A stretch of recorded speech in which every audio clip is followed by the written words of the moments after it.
Well, I can make that relatively short. I had a chance to go to business school after I graduated from college, and but I also had a learning experience in the housing industry, and at that time it was a very small industry, and I looked around and my small position in the housing industry, and I said it's maybe better to get in this industry now and help grow this industry instead of going into the corporate world. I was destined to go to advertising. My whole family was in the advertising agency business.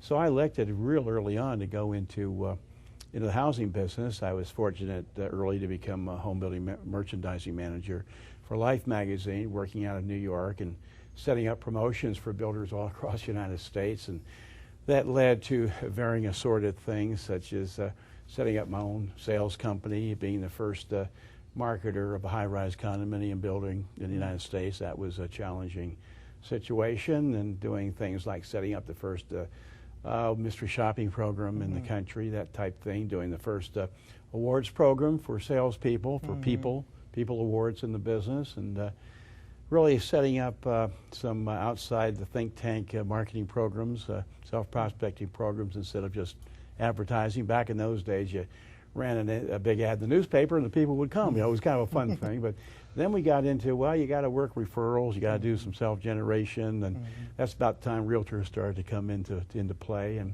it's been a great ride. I've been able to do just about everything, overseas companies. Right now we're marketing U.S. properties abroad, that kind of thing, from that experience. And did a lot of work with manufacturers along the way, helping them create programs to help builders sell homes. And right now we're working with the giant MetLife company, and they're committed to helping salespeople sell more through their financing. So this is going to be real fun.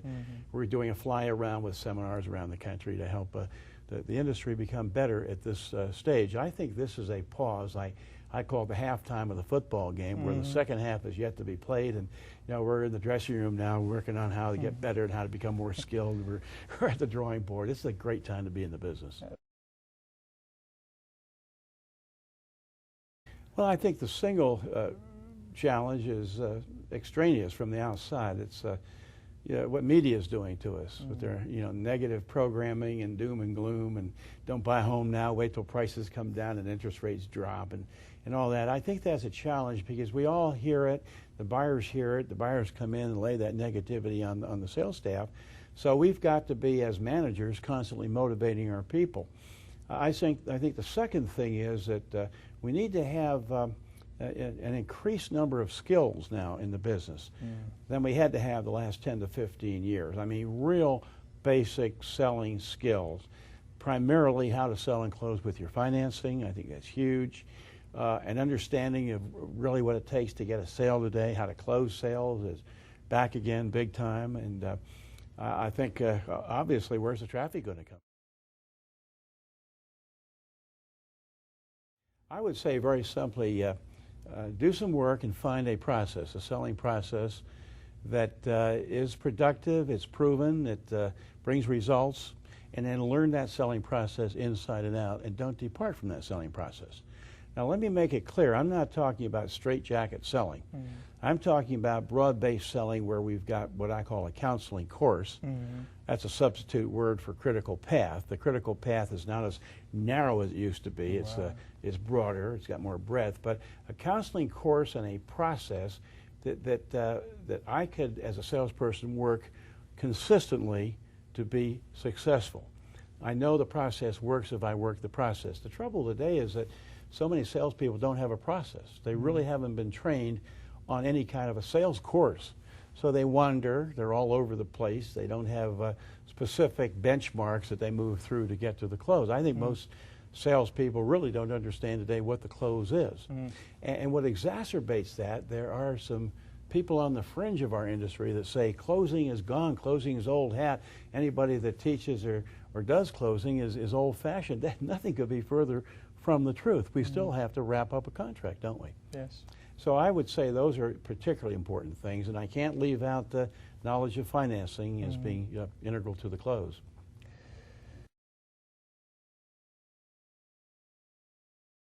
Well, we've had buyer's markets before, but nothing like this. And there's been the evolution in the industry that you know, the buyer today wants Dom Perignon champagne at a Ripple price, and they have such high expectations that you know, sometimes you look at them and say, I wonder if I can really fulfill these. Now, the expectation, of course, is satisfied by the proper home. The home is properly sold and it's livable, and it exceeds, once the buyers experience the home, it exceeds very often what their expectations are.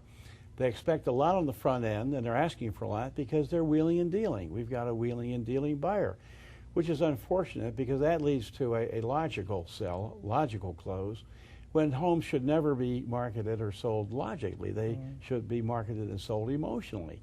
And we've got to go back to the emotional selling again. So the expectations are, I want everything and I want it now. And obviously, you know, the salespeople can't fill the majority of those expectations. So patience has to set in. And an understanding that I might get kicked in the shins a couple of times by the extreme buyers, but you know, that's going to happen in the process. The bottom line is, you know, how many people can I move into the right home at the right time with the right price and terms? Once that's done and that expectation is satisfied, then the low-hanging fruit is the referral sale. And that is not what we're getting. We still have very low referral rates, which is too bad. Once we satisfy the home buyer to some degree on their expectations, and I think most of the time builders are doing extraordinarily well on their service, and people are happy when they move in, then we need to get back as salespeople and exercise the magic 7 words. By the way, who do you know? And ask on a disciplined process basis, ask for that referral sale, because we haven't been doing it the last few years.